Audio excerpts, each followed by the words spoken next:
You sat down to do the thing you've been putting off all week. The house is quiet. The kids are finally asleep, and the dishes are done. You open your laptop and check your email. You check it again. Then you get a wrench to adjust your chair that you've been meaning to fix for the last 4 weeks. You sit down and finally the armrest works properly. Oh, you need some water, so you get up and get a glass. 20 minutes goes by and you've done absolutely nothing that you sat down to originally do. And now you've got that low-grade guilty feeling sitting on your chest for the rest of the night for the time you wasted. We've all been there, and we've all had the opposite experience too. The one where you sit down and 3 hours later you look up and it's dark outside and you have no idea where the time went. You were locked in. Everything clicked and you were in the zone. Today we're going deeper on flow state psychology, what the research says about how flow state actually works, and the 4 triggers you need to enter flow state on command. We covered flow state in depth back in episode 104. The short version? Flow state is the mental state where you're so absorbed in a task that self-consciousness disappears, time distorts, and you do your best work. If you want the full breakdown of what flow state is and how to set yourself up for it, go back and listen to episode 104. Today we're picking up where that episode left off. What episode 104 didn't cover is the trigger framework, the specific psychological conditions that researchers say you need to flip the switch. That's what we're into today. And before we get into those 4 specific triggers, here's what the research says. A 2015 meta-analysis published in the Journal of Positive Psychology titled The Challenge Skill Balance and Antecedents of Flow, a meta-analytic investigation, pulled together 28 studies across sports, work, education, and creative tasks. The finding? The challenge skill balance was one of the strongest and most consistent predictors of entering a flow state, and it held up across every domain they looked at. And Csikszentmihalyi's original research identified 3 conditions sitting at the core of it all: clear goals, immediate feedback, and the challenge skill ratio. Stephen Kotler, co-founder of Flow Research Collective and author of The Rise of Superman, took that framework and added a 4th: deep, uninterrupted concentration. Together, those 4 are the trigger system. Get all 4 right, and you give flow the conditions it needs. Now, here are the 4 triggers to flip your switch and get into flow state. Trigger 1, set a target you can actually see.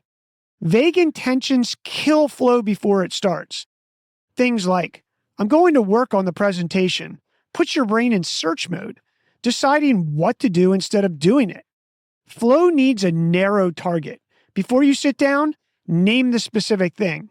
Something like, I'm writing slides 3 through 6, or I'm finishing the first draft of this email, or I'm cleaning out this one drawer. The goal isn't a big ambition.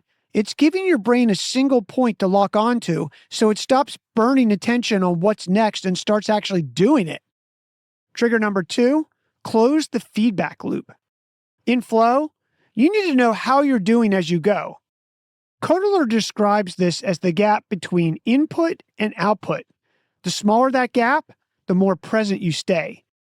Tasks with built-in feedback loops pull people into flow more naturally. Playing an instrument, writing code, cooking, the result is right there. When your work doesn't have that loop built in, create one. Set a micro checkpoint every 20 minutes. Read what you just wrote. Count what you just finished. Seeing real-time progress keeps your brain in the work and out of wandering that breaks the state. Trigger number 3, find the stretch zone. Too easy and you drift. Too hard and you freeze. Flow lives right in the middle. Kotler describes this as the task sitting about 4% above your current skill. Don't get crazy about what 4% means. The point here is that it's just a slight stretch. It gives you a little resistance, but not enough to overwhelm you. If you're bored, raise the bar. Tighter deadline, added constraint, go a level deeper. If you're anxious, break the task into smaller parts.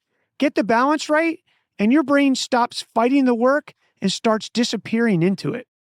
And trigger number 4, Go monastic for 90 minutes. Flow is a high-cost state for your brain. It needs a neurochemical ramp-up, dopamine, norepinephrine, endorphins, and that ramp-up takes time and protection. A notification doesn't just break the moment, it resets the clock. Researchers put the minimum uninterrupted block at about 90 minutes to give flow a real shot at taking hold. You need to put your phone in another room, notifications turned off, one tab open only. Tell the people around you when you'll surface. The work you protect with 90 focused minutes will beat anything you squeeze out of those 3 scattered hours. Most people treat being in the zone as something that just happens to them. Csikszentmihalyi and Kotler both spent careers making the case flow is something you can set up. Clear goal, tight feedback loop, the right amount of stretch, 90 minutes of silence. Run those 4 conditions, and you stop waiting for flow to show up, and you flip the switch to jump into it. Set some time aside this week, pull those 4 triggers, and see how much work you can get done in one flow state session.